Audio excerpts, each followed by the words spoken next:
Ministro y ministra, dice la Constitución Nacional, en nada menos que los derechos fundamentales, capítulo primero, es decir, los pilares de la Constitución. Artículo 12.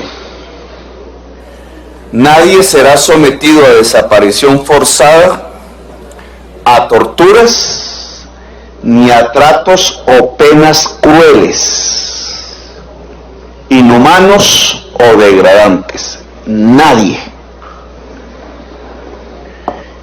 Y aquí estamos hablando de tratos crueles, como pudimos observar en los videos que ya presentamos en su momento. No solamente tratos crueles, sino tratos degradantes. Es decir, lo que yo presenté viola la Constitución Nacional.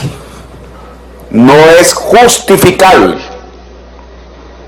Viola la Constitución Nacional. El entrenamiento militar, por muy duro que sea, no puede contener tratos crueles ni degradantes.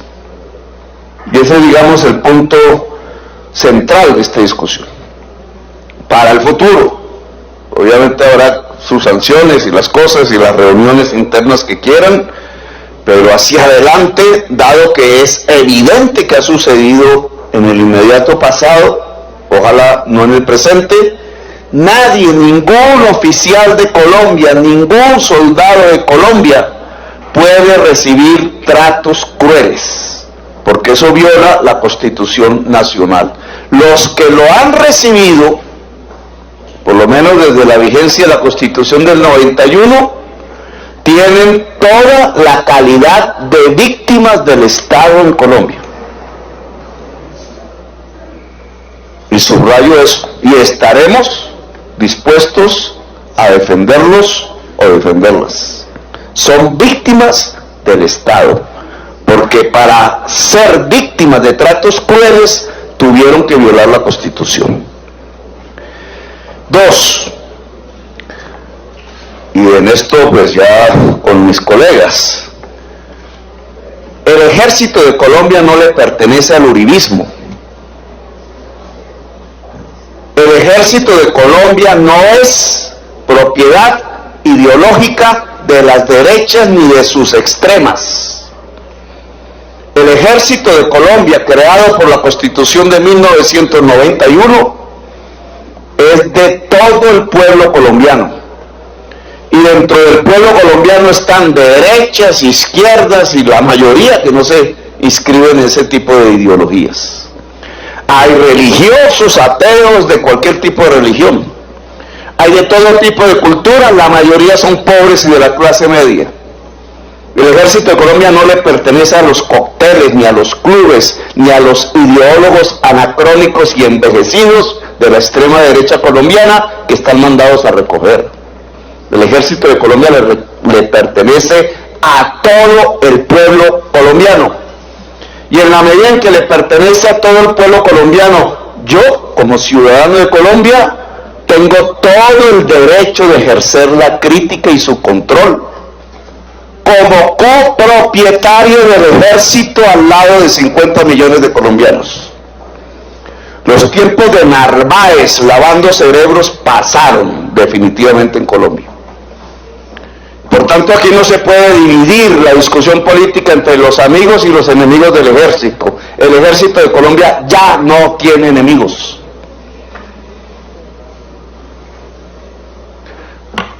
3.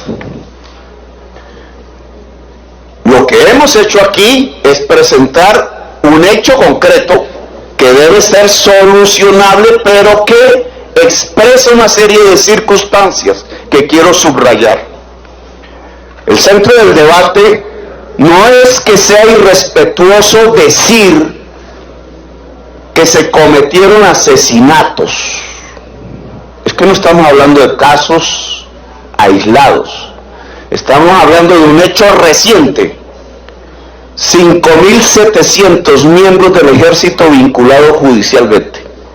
Algunos serán inocentes, otros no. Y otros estarán por vincularse. que asesinaron, de acuerdo al dato de la Procuraduría, asesinaron, de acuerdo al dato de la Procuraduría, 3.700 ciudadanos y ciudadanas desarmados y no pertenecientes a ningún tipo de organización armada. Ese es el hecho, eso se llama crimen de guerra desde la tipología delictiva internacional. Ahora, ¿qué provocó esa magnitud catastrófica del crimen de guerra? Es lo que intentamos aquí dilucidar, no ocultar. Ocultar eso sí que es un irrespeto, y denunciar eso no es un irrespeto, es simplemente controlar para que no se repita. ¿Qué provocó eso? Dijimos unas resoluciones, unas políticas públicas de unos gobiernos. Lo que dije en la pasada intervención, eso me parece hoy parcial. Puede haber un detonante en eso que tiene que ver con el tipo de entrenamiento militar.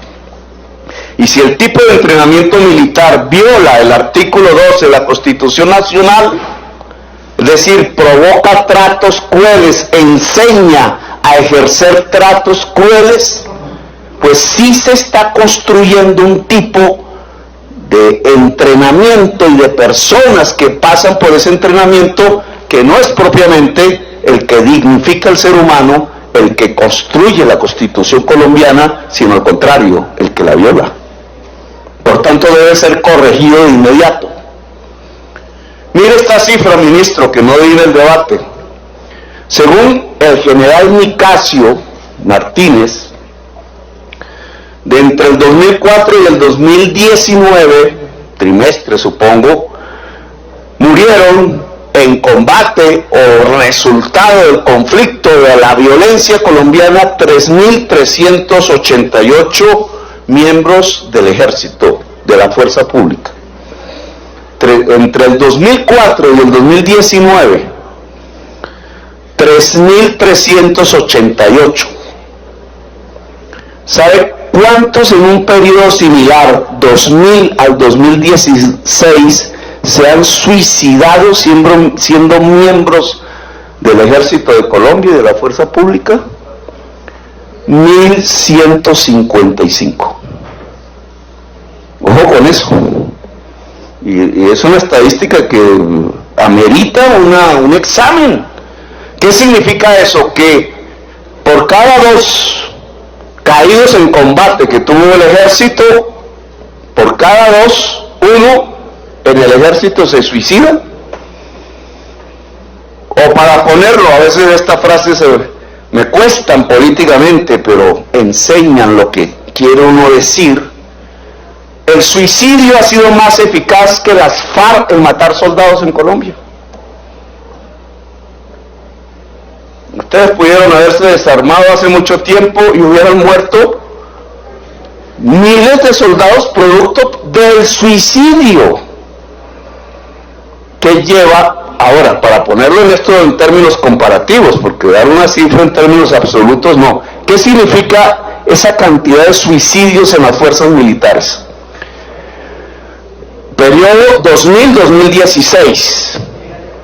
Significa que es 3 veces más alta la tasa de suicidio en las fuerzas militares que en el resto de la sociedad colombiana.